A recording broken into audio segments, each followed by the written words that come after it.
And here we are with sunflower. Now the thing that's a little bit different with sunflower is mentioned in the DVD, but I can tell you it's less seed per tray. So wheatgrass, you planted a pound of seed per tray. Sunflower, you're going to plant 3/4 pound of seed per tray, per the large tray. I've been showing you all our large trays in this demonstration here. As you can see, the seeds have a little tail coming out. We are using the black oil or small black sunflower, not the big white striped one. We're using the small black or black oil. Once that little tail pops out, that's when you go ahead and plant it on top of the soil, give it a good heavy water.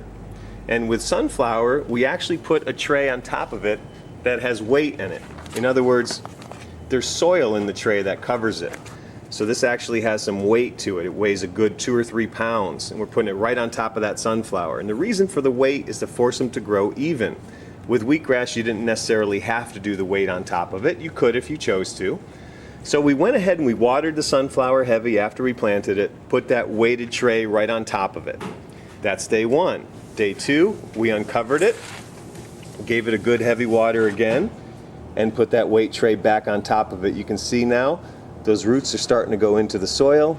And there's kind of a good example of that cilia. You can see it really close there.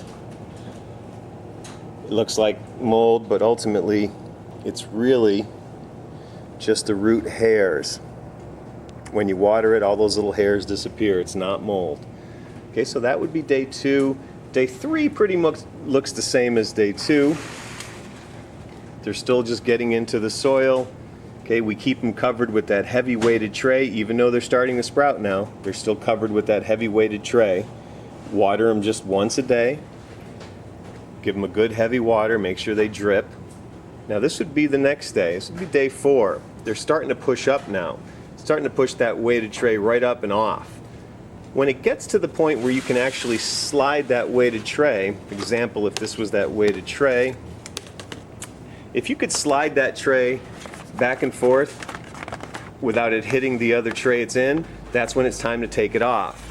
Okay, but keep that weight on top of it for at least 4 days. So maybe the 5th day you would take it off until that sunflower comes right up to the lip of the tray it's in. It pushes that weighted tray to the point where it's going to knock it off. So that would be your next day. That would be day 4.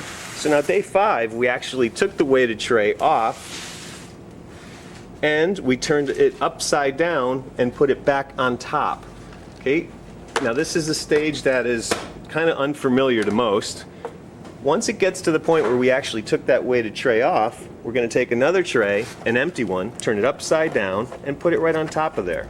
That's to keep them dark for another 2 days. That's what actually that does.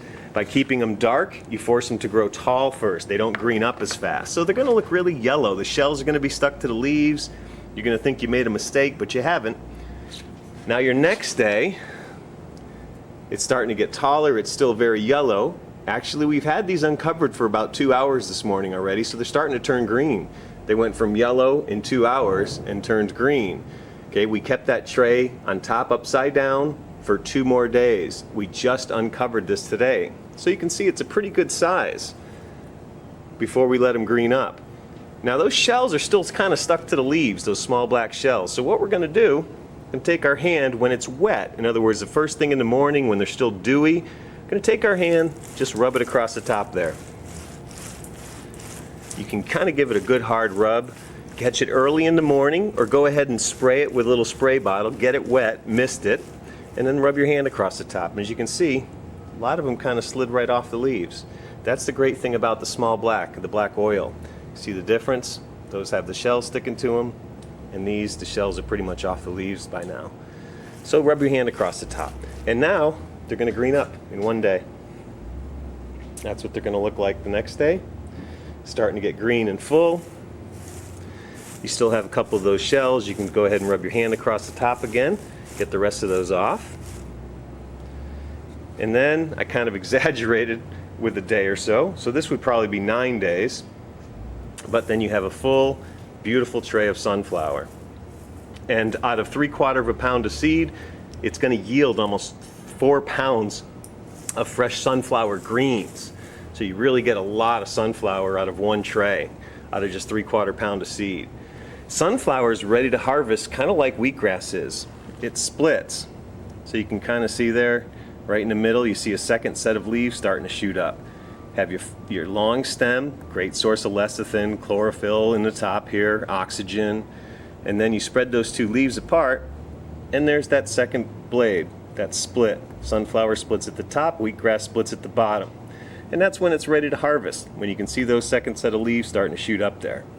Okay, so cut the whole tray. Sunflower lasts a week in the refrigerator. Use those Everfresh bags. You're going to hear about them, the green bags. Last almost 2 weeks in those bags. Sunflower is what you're going to eat on the buffet. What we eat here at Hippocrates. You can also put them into your green juice. It's an excellent source of juice.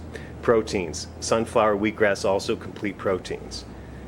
Okay, let's get on to pea greens, and we'll do buckwheat really quick, and that'll be it.